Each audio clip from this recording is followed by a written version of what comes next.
petite vidéo sur la division, sur les différentes utilisations qu'on peut en faire et sur le sens qu'elle peut avoir.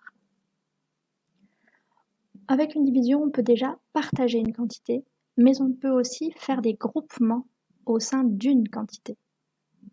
Partager une quantité, c'est quand j'ai un nombre de quelque chose que je dois répartir de façon équitable. Et là, le mot équitable est très important, c'est-à-dire que tout le monde doit avoir la même chose.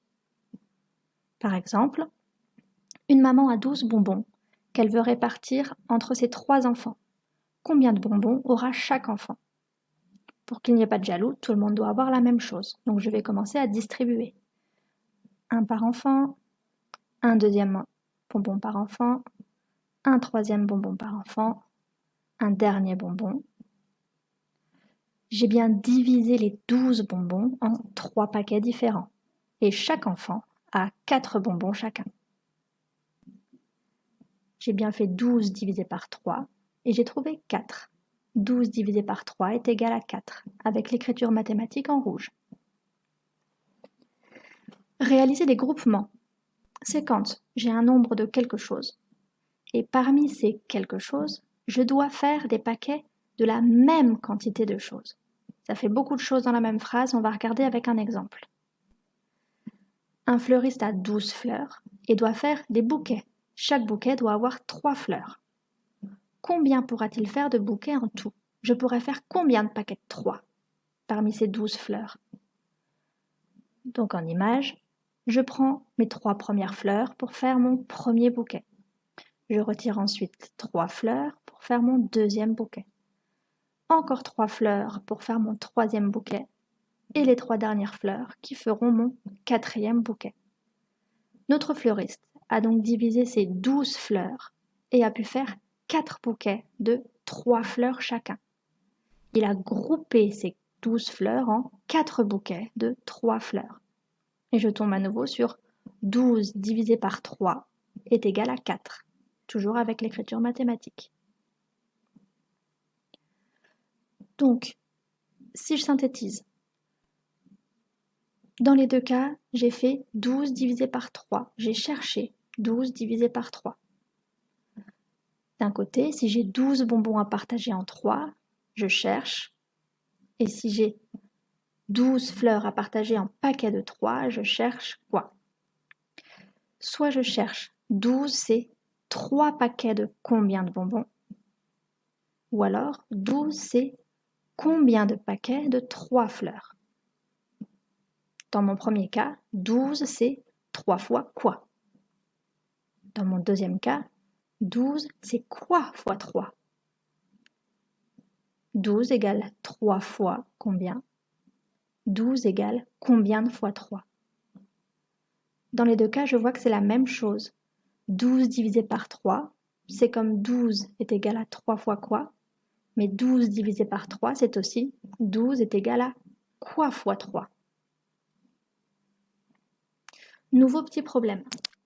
5 amis découvrent un trésor contenant 846 pièces. Ils vont se les partager. Combien de pièces chaque ami aura-t-il? C'est à nouveau une situation de partage. Je dois diviser en 5 parties égales puisqu'il y a 5 amis. Je vais donc faire 846 divisé par 5. Et comme on vient de le voir, c'est-à-dire 846, c'est 5 fois quoi? On essaie de le faire de tête? Rapidement? Pas évident, effectivement. On va donc devoir poser la division. Et on va faire un petit rappel de vocabulaire. Quand je pose ma division, la structure de ma division, le grand signe divisé s'appelle une potence. Puis j'ai 4 parties. En haut à gauche, je vais placer mon dividende. Ici, c'est 846, c'est-à-dire le nombre que je vais partager, que je vais diviser. À droite, je vais placer le diviseur, mon 5, c'est-à-dire en combien je vais devoir partager mon dividende. Sous le diviseur, je vais retrouver la place de mon quotient. Ce sera au final mon résultat. Et pour terminer, parfois, pas toujours, on a un reste, c'est-à-dire des éléments que l'on ne pourra pas partager parce qu'il n'y en aura pas assez pour en redonner un à chaque personne ou 1 à chaque paquet. Première étape très importante, définir combien de chiffres aura mon quotient. Cela t'évitera certaines erreurs. 2 cas de figure, 846 divisé par 5 ou 146 divisé par 5. Je commence toujours par partager les plus grosses quantités. Contrairement aux multiplications ou aux additions, on ne commence pas par les unités. Là, on va commencer par la gauche, c'est-à-dire dans ce cas-là, par les centaines. Je regarde mon chiffre des centaines. J'en ai 8 et je me pose la question. Est-ce que mes 8 centaines, je peux les partager en 5? Oui, effectivement, si j'ai 8 objets, je peux le partager, soit donner un élément à 5 personnes, soit faire un paquet de 5. Donc comme je peux le partager, j'aurai bien une réponse à mon quotient au niveau du chiffre des centaines. Puis après, il me restera à partager mes dizaines et enfin mes unités. Donc je peux voir dès à présent que j'aurai 3 chiffres au quotient. Le chiffre du partage des centaines, le chiffre du partage des dizaines et enfin le chiffre du partage des unités. Dans mon autre division, je prends toujours mon chiffre des centaines, 1. Si j'ai une centaine, est-ce que je peux le partager en 5? Cette fois-ci, non. Si je n'ai qu'un seul objet, je ne peux pas le partager.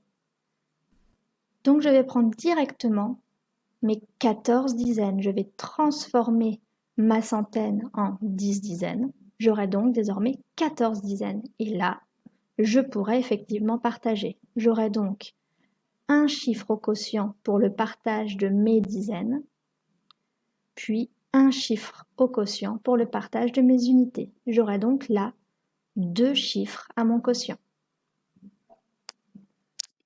Et on va voir notre fameuse division, 846 divisé par 5.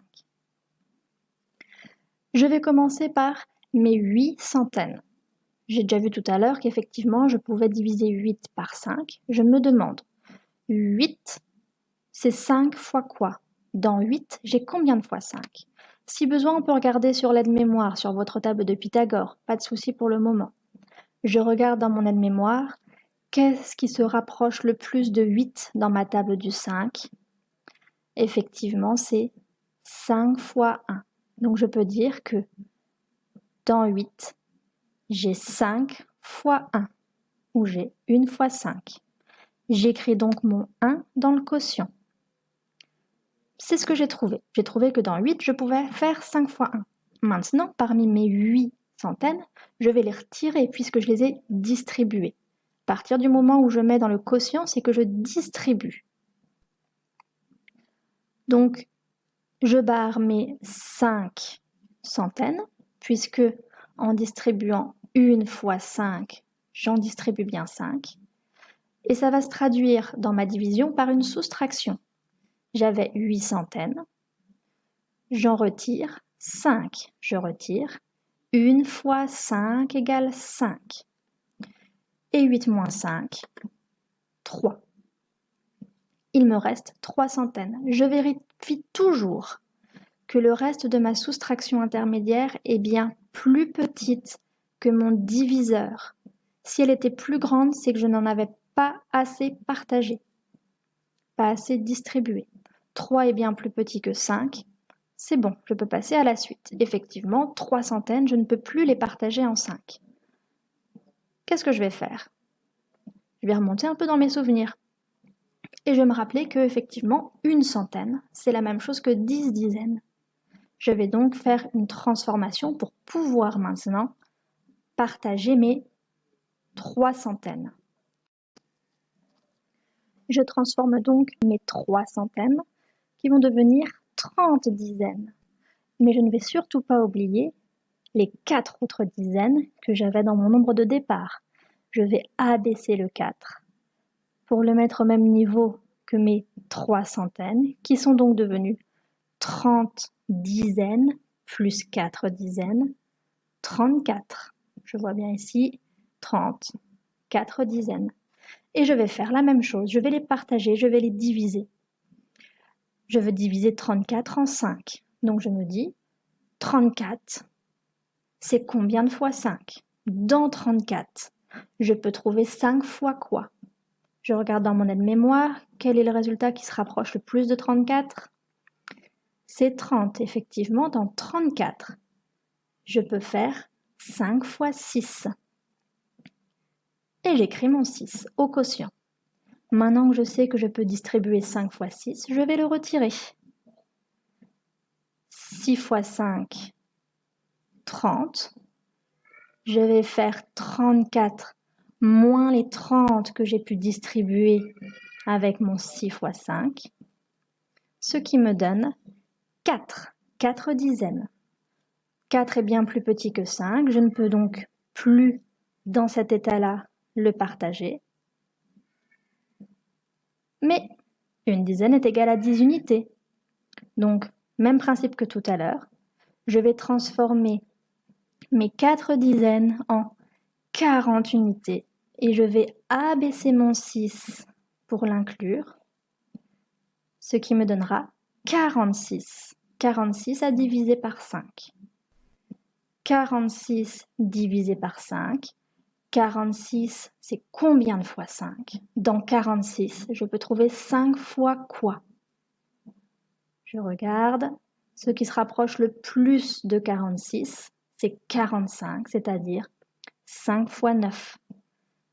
46, c'est 5 fois 9. J'écris 9 au quotient. Et je vais retirer ce que je peux distribuer en faisant 9 fois 5. 9 fois 5, 45. J'avais 46 au départ. Je retire les 45 que je distribue pour savoir ce qu'il me reste. Il me reste 1. J'ai tout partagé.